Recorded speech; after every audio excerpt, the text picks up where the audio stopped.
ദൈവത്തിന് സ്തുതി. പ്രഭാത കിരണത്തിലേക്ക് സ്നേഹവന്ദനം. ഭാഗം 1863. ഇന്ന് ഫെബ്രുവരി മാസം 5-ാം തീയതി. ഈ ആണ്ടിലെ 36-ാമത്തെ ദിവസത്തിലെത്തി. പണ്ടത്തെ ആ പഴയ നിയമമായിരുന്നു എന്ന് യേശു ഓർമ്മപ്പെടുത്തുന്നുണ്ട്. കണ്ണിന് പകരം കണ്ണ്, പല്ലിന് പകരം പല്ല് എന്ന വ്യവസ്ഥിതി. വിശുദ്ധനായ മത്തായി ശ്ലീഹായുടെ സുവിശേഷം 5-ാം അധ്യായത്തില് 38-ാമത്തെ തിരുവചനത്തിലേക്ക് വരുമ്പോൾ ആ പഴയ നിയമം ക്രിസ്തുയേശു ഓർമ്മപ്പെടുത്തുന്നുണ്ട്. അതെങ്ങനെയാണെന്ന് തിരുത്താൻ ശ്രമിക്കുന്നത്, അതിനെ കുറെ കൂടി ഒന്ന് വിമലീകരിക്കുന്നത് എങ്ങനെയാണ്.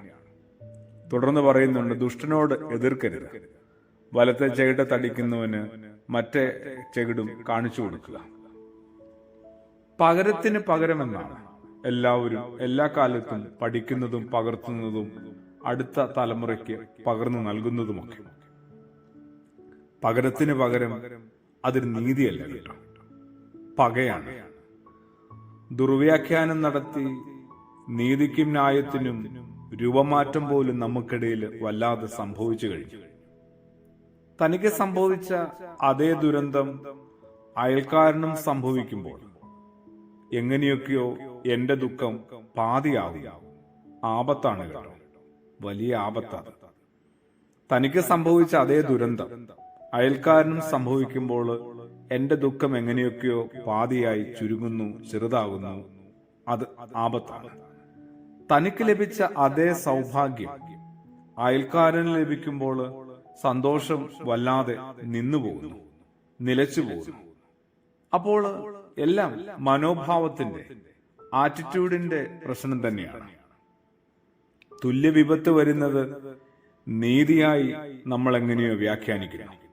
എന്നാൽ തുല്യ ഭാഗ്യം വരുന്നത് അവിടെ തന്നെ അനീതിയായി നമുക്ക് എങ്ങനെയാണ് തോന്നുന്നത്. ദുരന്തം നൽകിയവർക്ക് അതേ ദുരന്തം മടക്കി നൽകാൻ പദ്ധതിയിടുന്നവരുടെ ഉള്ളില് സത്യത്തിൽ ഒട്ടും നീതിബോധമില്ല.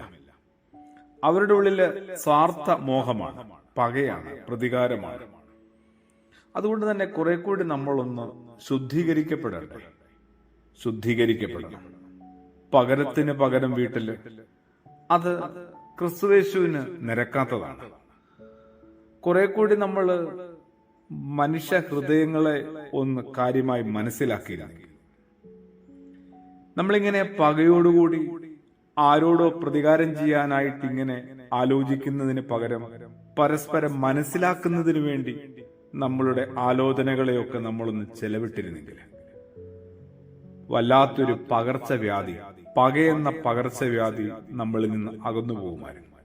അതുകൊണ്ടാണ് നമ്മുടെ കർത്താവ് പറയുന്നത്, ശത്രുക്കളെയും സ്നേഹിപ്പീനെന്ന്. പ്രാർത്ഥനയോടുകൂടി ആമേൻ.